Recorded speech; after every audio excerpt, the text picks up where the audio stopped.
সবকিছু নিজের হাতে তৈরি করার মাঝে এই যেন অন্যরকম আনন্দ। হ্যালো, আসসালামু আলাইকুম। কেমন আছেন সবাই? আপনাদের সাথে আমি শেয়ার করব অস্ট্রেলিয়াতে বসে বাংলাদেশের কি সবজি আমি খাচ্ছি এবং আমার বাগানে কি ধরনের সবজি হয়েছে সেগুলাই। আপনাদের মাঝে অনেকেই কিন্তু জানেন আমার বাগানে প্রচুর লাউ হয়েছে। এখন যেহেতু একটু শীত চলে এসেছে তাই লাউয়ের পরিমাণ কমে গিয়েছে। বাট অন্যান্য সবজিগুলো এখনও আছে, যেমন ঢ্যাঁড়স, বরবটি, শিম। বিদেশের আঙ্গিনায় বসে আপনি যখন দেশীয় সবজি খাবেন, এটার থেকে আনন্দ আর কি হতে পারেন বলেন? আমরা পৃথিবীর যে প্রান্তেই থাকি না কেন, হয়তোবা আমরা তাদের সাথে মিলিয়ে চলতে পারবো। কিন্তু আমাদের যে খাদ্যাভ্যাস আছে, সেটা কিন্তু আমরা পুরোপুরি তাদের মতো কখনোই করতে পারবো না।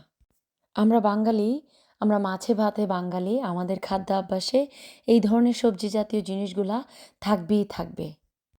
বিদেশে থাকা অবস্থায় হয়তোবা বিদেশি খাবার আপনার একটু সময়ের জন্য ভালো লাগবে, কিন্তু দিন শেষে আপনার মায়ের হাতের সেই রান্নাই কিন্তু খেতে ইচ্ছা করবে। ছোটবেলা থেকে যে খাবারগুলা খেয়ে বড় হয়েছেন, সেই খাবারগুলাকেই আমরা প্রতিনিয়ত মিস করব।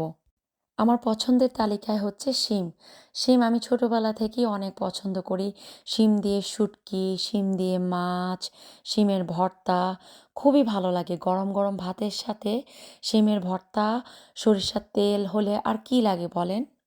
আপনি যতই বাহিরের দেশে থাকেন না কেন, আপনার কিন্তু দিন শেষে আপনার মায়ের হাতের রান্না, আপনি ছোটবেলা থেকে যে খাবারগুলা খেয়ে বড় হয়েছেন, সেগুলোই খেতে ইচ্ছা করবে।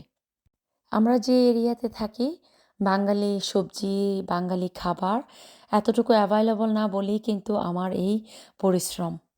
আমার এই ছোট্ট আঙ্গিনাতে আমি সব ধরনের সবজি লাগিয়ে থাকি প্রতি বছর। আলহামদুলিল্লাহ প্রচুর সবজি খেয়ে থাকি। আল্লাহর কাছে শুকরিয়া। টাকায় যদি সবকিছু মিলে যেত তাহলে কিন্তু দিন শেষে মানুষ এত পরিশ্রম করতো না। আজকে আমার এই পরিশ্রমের ফসল আমার বাড়ির আঙ্গিনাতে।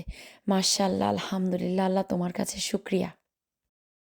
আল্লাহর কাছে শুক্রিয়া, আলহামদুলিল্লাহ সব কিছুর জন্য। বিদেশের বাড়িতে বসে দেশীয় সবজি খাওয়া আমি মনে করব এর থেকে সুখের আর কিছুই হতে পারে না। দেখেন কত কিছু তুললাম, আলহামদুলিল্লাহ। তোমরা সবাই দেখো কত সবজি তুললাম। বরবটি, শিম, মরিচ, ঢ্যাঁড়স। মাশাআল্লাহ, আল্লাহর কাছে শুকরিয়া সব কিছুর জন্য। সবাইকে একটা মেসেজই দিতে চাই, চেষ্টা করুন, সফলতা আসবে ইনশাআল্লাহ।